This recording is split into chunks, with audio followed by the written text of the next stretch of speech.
ایک گاؤں میں دو دوست رہتے تھے۔ ایک کا نام ٹونی اور دوسرے کا نام بنٹی تھا۔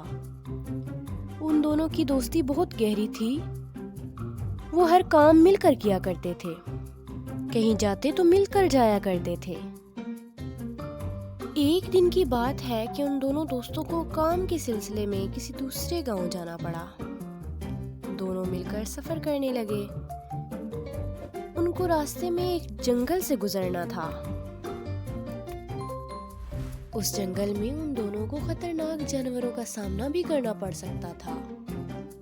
وہ دونوں چلتے چلتے جنگل میں پہنچے۔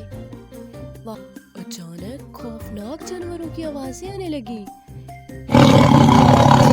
خوف زدہ ہو گیا۔ وہ بنٹی سے کہنے لگا، مجھے تو بہت ڈر لگ رہا ہے۔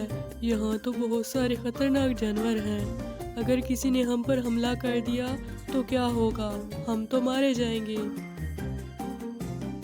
بنٹی جواب دیتے ہوئے بولا، بھائی تم فکر کیوں کرتے ہو؟ کچھ بھی نہیں ہوگا، تم بے فکر ہو جاؤ۔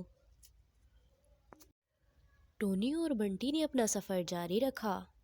وہ رستے میں چلتے جا رہے تھے کہ اچانک ان کی نظر ایک ریچھ پر پڑی جو انہی کی طرف آ رہا تھا۔ وہ بہت خوف زدہ ہو گئے۔ ٹونی کہنے لگا، ارے بھائی، یہ تو ہماری طرف ہی آ رہا ہے، اب ہم کیا کریں؟ بنٹی نے کہا، میں تو درخت پر چڑھ رہا ہوں بھائی۔ ٹونی نے اسے کہا، مجھے درخت پر چڑھنا نہیں آتا، مجھے اکیلے چھوڑ کر مت جاؤ۔ بنٹی جلدی سے درخت پر چڑھ کے بیٹھ گیا۔ بھائی تم کہیں اور جا کے چھپ جاؤ، میں نیچے نہیں آؤں گا ورنہ ریچھ مجھے کھا جائے گا۔ ٹونی کو کچھ سمجھ نہیں آ رہا تھا کہ وہ اپنی کیسے جان بچائے۔ اس نے اپنا دماغ لگایا تو اسے ایک بات یاد آئی کہ ایک دن اس کے ٹیچر نے کلاس میں بتایا تھا کہ ریچھ مرے ہوئے انسان کو نہیں کھاتا۔ وہ جلدی سے لیٹ گیا اور اپنا سانس روک لیا۔ ریچھ اس کے پاس آیا اور اس سے سونگھنے لگا۔ ریچھ نے اچھی طرح سے جانچ کی۔ ریچھ کو لگا کہ یہ کوئی مرا ہوا انسان ہے۔ وہ اسے چھوڑ کر وہاں سے چل دیا۔ بنٹی درخت پر بیٹھا حیرانگی سے دیکھ رہا تھا کہ ریچھ اسے چھوڑ کر چلا گیا اور اسے کہا بھی کچھ نہیں۔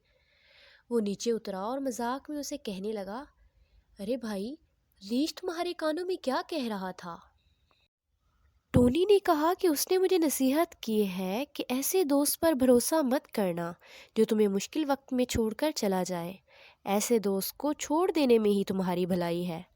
بنٹی ٹونی کی بات سن کر شرمندہ ہو گیا اور اسے اپنی غلطی کا احساس ہو گیا کہ اس نے ٹونی کے ساتھ غلط کیا ہے۔ اب اس کا دوست اسے چھوڑ کر چلا گیا۔